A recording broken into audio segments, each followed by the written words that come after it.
of a different environment, huh?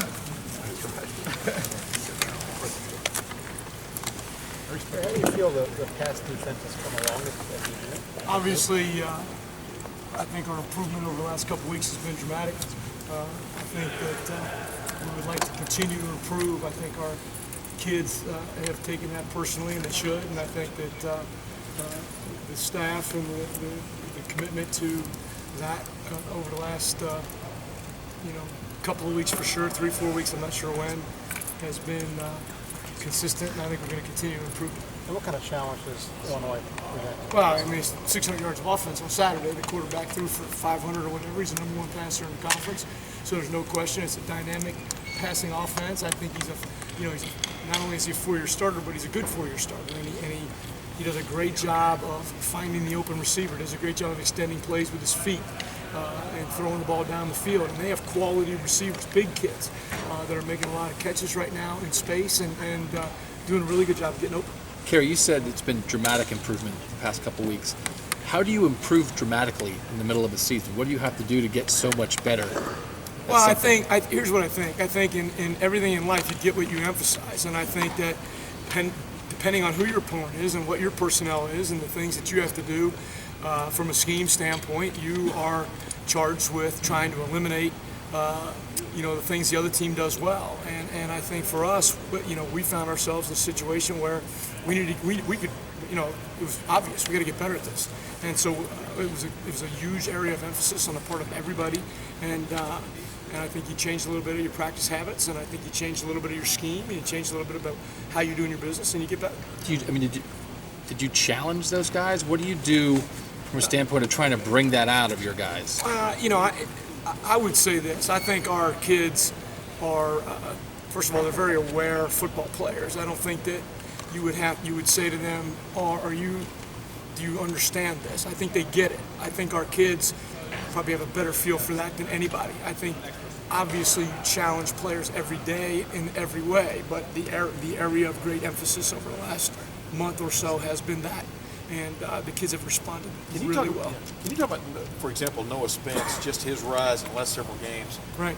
How that obviously helps the secondary, but what's kind of clicked from him from your vantage point, from your viewpoint, Kerry? Well, he's playing really, and Mike would answer that better than I would, but I can tell you this: he's playing really fast. And I think when we play fast, we're really good. I think one of our strengths is our overall speed on defense, and so getting players in movement, getting players in space, given the opportunity to use that speed is an advantage for us. And I think Noah is finding himself in some situations where he can use his speed and athleticism.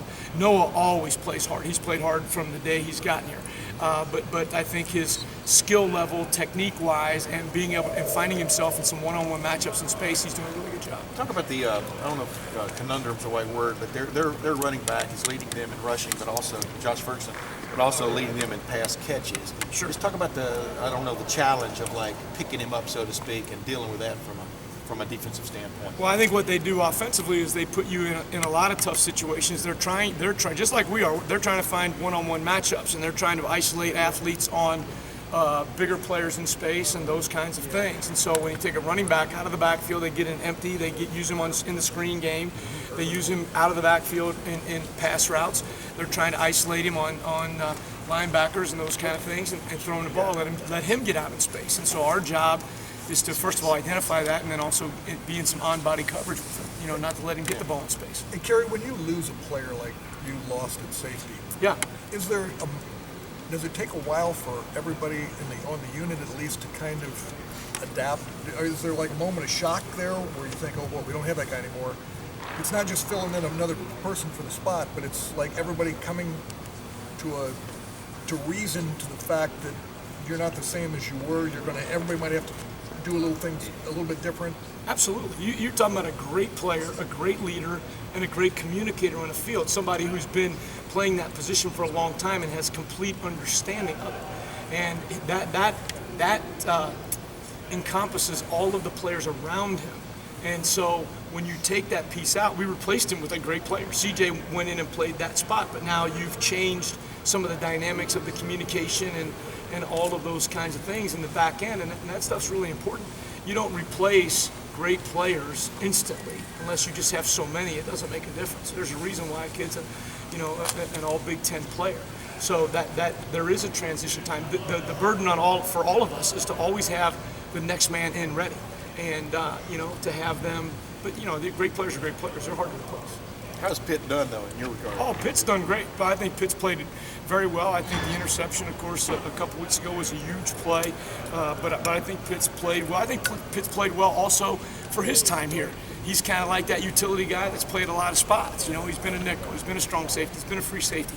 He plugs in and fits in, and I think he's done a very, very admirable job. And we look for him to continue to develop and improve over the next month or so. Kerry, you guys were on a bye week, and not that you coaches get to go off and eat bonbons and sit on a beach, but No. if you got to see some of the games, Alabama, Baylor, Oregon, you watch those games as a position coach and wonder how your guys would, match up Sure you against do. those teams. And Sure you do. I was texting with Bradley Saturday night watching the game, talking about individuals, talking about techniques, talking about how different teams play different things. And guess what? He was watching the same game I was, and isn't that a surprise? And we're football junkies now, and so my wife and I are batting down watching games, on the bye week, when I'm not recruiting, and that was kind of enjoyable, and didn't get to see too much of Thursday night because I was in the plane. I got to see the very end of it, but you do watch those guys. You do, not watching them as a scouting report, but you want to watch good teams play and see how their kids stack up against your kids. Absolutely. feel like you could hold your own. Your guys could hold their own against those teams. Well, I wouldn't. I'm not in a place to evaluate that. I would like to think that we can hold our own against anybody. We're looking forward to playing anybody and everybody that shows up. Can you talk about some of the young guys that are redshirting? Eli Apple, Gary Connolly. How are they dealing with it? I mean, especially a guy like Nobody's Eli. redshirting yet. Well, you know what I mean, but they're playing this too. Yeah, well, they're not playing. They compete very hard in practice. We met with all of our players over the bye week and did a self-evaluation of every kid, looking at things we can improve on.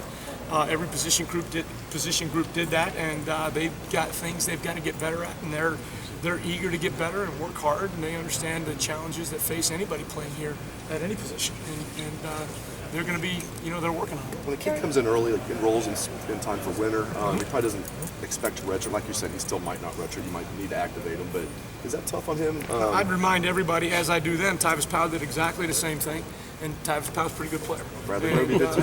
Exactly. So I don't. To me, it's a matter of necessity. It's a matter of how you fit in the system and how well you progress. Playing out there in space at that position is not easy.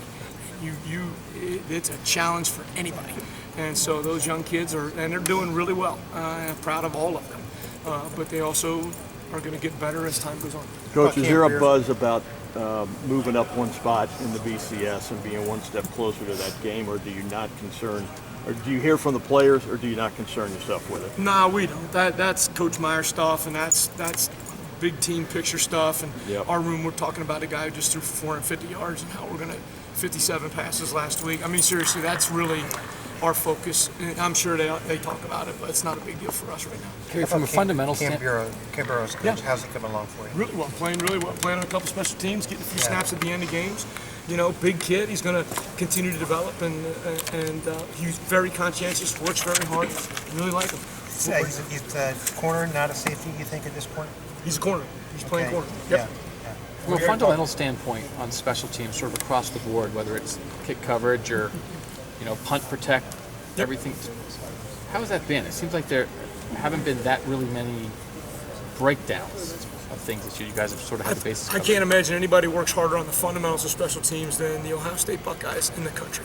And we stress it, we meet, we talk. I mean, Coach was going over punt today, and we are looking at single individual players with their hat in hand and snagging to get off in coverage. That for a good bit of time today. And talking about individual technique with all of the special teams kids. There's a reason why I think they play well fundamentally. We're not a finished product. We've got to get better on every unit, but at the same time, I think our kids play hard, and I think their fundamentals are sound. You guys we saw the injuries with the Piranhas last year. Right. You lost guys. Right. You lost some guys in punt protect. You had a couple punt blocks. How important is it?